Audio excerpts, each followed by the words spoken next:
Welcome back to the deep dive.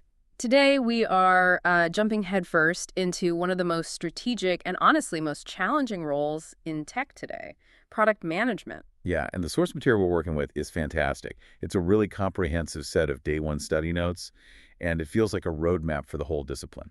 So our mission is pretty simple. We're going to break these notes down into the essentials, what you really need to know about what a PM is, what they do, and I think this is key, where your skills might already give you a huge leg up. Exactly. So let's start with the big picture. I mean, if you cut through all the corporate speak, what is it? Product management is the discipline that guides a product from just an idea all the way through development, launch, and then, well, forever, really. Continuous improvement. The conductor of the orchestra, I like that analogy. It is, but they're conducting from a very specific spot. The sources talk about this strategic triangle.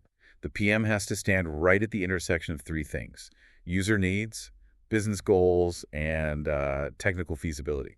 Okay, so what the user wants, what the company needs, and what the engineers can actually build. Precisely. And if you get that balance wrong, if any one of those pillars is weak, the whole thing eventually just falls apart. And we have to get this out of the way right now. The biggest myth. Yeah. Oh, absolutely. The sources are so clear on this. A modern PM is the center of coordination, not the boss.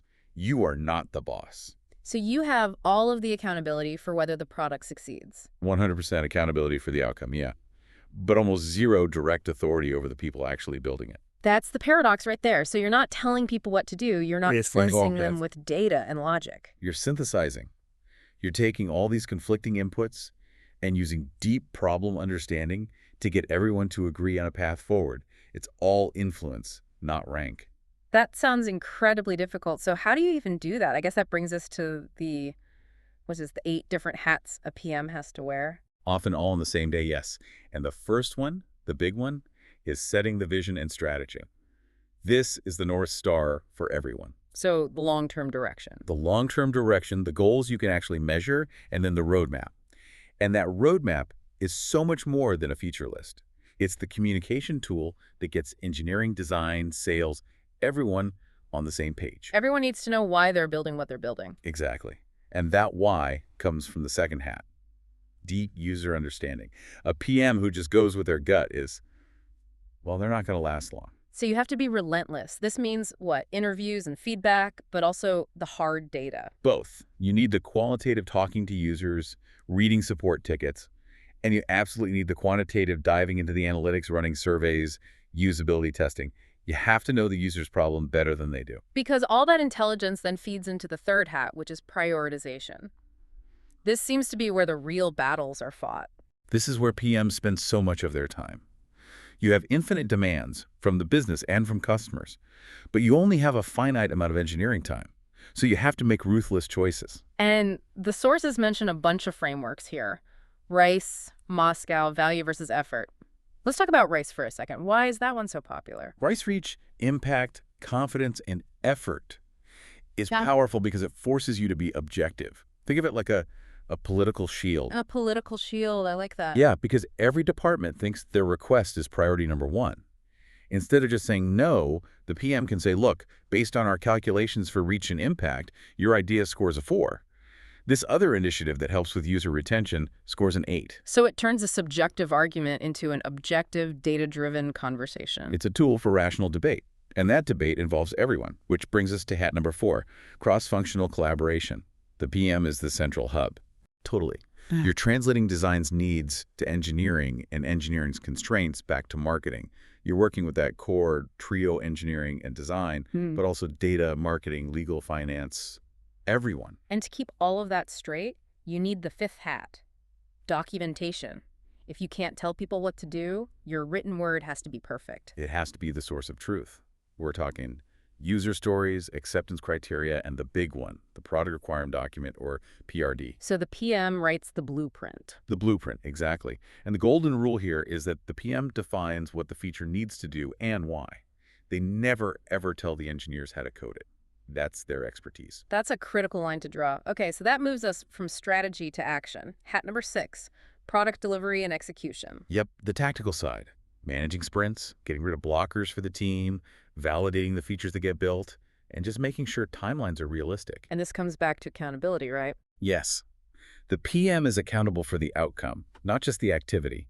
If a feature ships on time, Oh. bug-free, but it doesn't solve the user's problem, the PM has failed. So how do you know if you actually succeeded? That has to be the seventh hat, measuring success. And it's so much more than just revenue. You look at a whole suite of metrics. Acquisition, are we getting users? Activation, are they having a good first experience? It's attention, engagement. Are Yeah. they sticking around? Exactly. And then eventually revenue. Plus, things like customer satisfaction scores, NPS. You're always looking for the leaks in that funnel. Which brings us full circle to the last hat, number 8, stakeholder management. It's all communication. You have to manage expectations constantly. You give an executive a 3-bullet-point summary, but you give an engineer detailed technical specs. It's that continuous, tailored communication that lets you lead without authority. That is a staggering amount to balance. Okay, let's shift gears a bit. How do these roles fit into a modern, high-performing product team? The sources say they're autonomous and outcome-driven. Yeah, and the structure is built on that core trio we mentioned. You have the product manager, who owns the why. The problem to be solved, the business opportunity. Correct. Then you have the product designer, or UX professional, who owns the what. The user research, the wireframes, what the solution actually looks and feels like. And finally, you have the engineers, who own the how. The architecture, the code, making sure it's scalable and performant. And increasingly, there's a fourth member, right? The data analyst. Absolutely. They're becoming indispensable for providing those objective insights and running experiments. They keep the team honest. So how does that why, what, how division really work? I imagine the PM is always tempted to jump in and suggest design solutions. Oh, the temptation is always there. But a mature PM resists it. They own the problem, and they own measuring the outcome. The designer owns the best user experience to solve that problem. The engineer owns the best code to deliver it. When the PM starts dictating the what or the how, they're undermining the experts on their team. Which feeds right into this idea of being outcome-driven. Can you unpack that a bit more? Output versus outcome. It's a huge mindset shift. An output is just a thing you shipped. We launched the new dashboard. An outcome is the result of that thing. We reduced onboarding drop-off by 25%. Ah, so the team gets rewarded for hitting the goal, not just for building the feature. Exactly. It focuses everyone on real business impact, not just checking tasks off a list. To do that, the sources talk about something called dual-track agile. It sounds complicated. It can be, but the concept is simple. It's about continuous learning. You have 2 tracks running at the same time. The first is discovery. Okay, what's that? That's the PM and the designer constantly talking to users, analyzing data, building quick prototypes, and testing ideas. They're trying to validate whether an idea is even worth building in the first place. So they're answering the question, should we build this at all? Yes, exactly. They're de-risking the ideas. Meanwhile, the second track is delivery. That's where the engineers are building the stuff that has already been validated in the discovery track. I see. So you're not wasting 6 months of engineering time on a bad idea.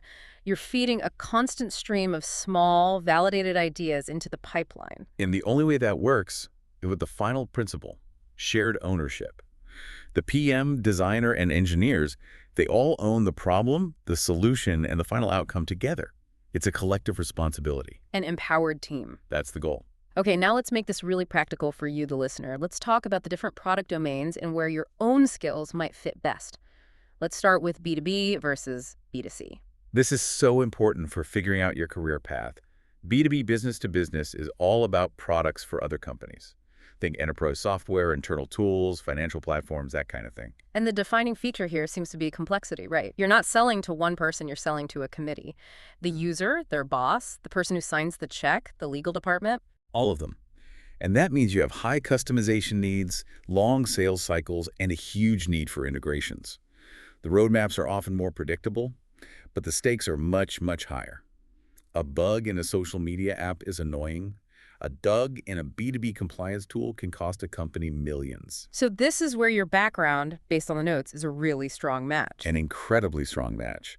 The skills you need in B2B are things like structured problem solving, stakeholder communication, and a real understanding of contracts, operations, and compliance. Things like partner negotiation, managing compliance. Yes, you already have the tools to navigate these really demanding, often political environments.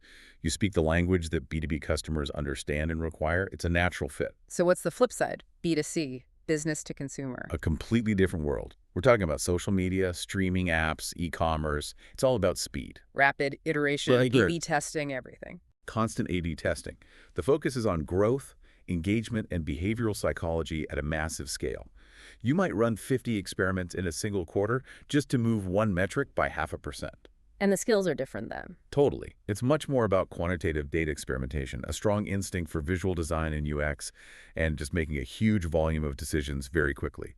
You're dealing with millions of users, so small changes have big ripple effects. It sounds exciting, but relentless. It is.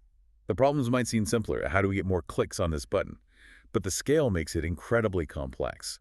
And that's why the sources suggest that B2B, with its focus on structure and negotiation, is your more immediate path to success. The B2C skills would require a lot more upskilling from scratch. And what about web versus mobile? The notes say that's not really a customer type. Right, it's a platform type. It's about the technology, not the customer. You can have a B2B product on a mobile app or a B2C product on the web. The focus there is more on the technical side, usability, responsive design, performance, dealing with Apple's or Google's operating systems. So to pull this all together for our listener, product management is this demanding central role that's all about strategic clarity, user empathy, and relentless alignment. And for you specifically, the big takeaway should be that your professional background is an incredibly strong foundation for a B2B product role. You should lean into those skills, negotiating constraints, managing compliance, dealing with high-stakes stakeholders. You're not starting from zero. That's a powerful place to start. But let's leave you with one final thought to mull over. We talked about how modern teams use continuous discovery user interviews, A/B tests, to constantly learn and find new ideas. So if that discovery track is always feeding the pipeline, what systems does a PM need to put in place to make sure the delivery track doesn't just prioritize speed over quality? How do you keep from building validated ideas poorly? That tension between learning fast and building right, it's the job, isn't it? The enduring challenge.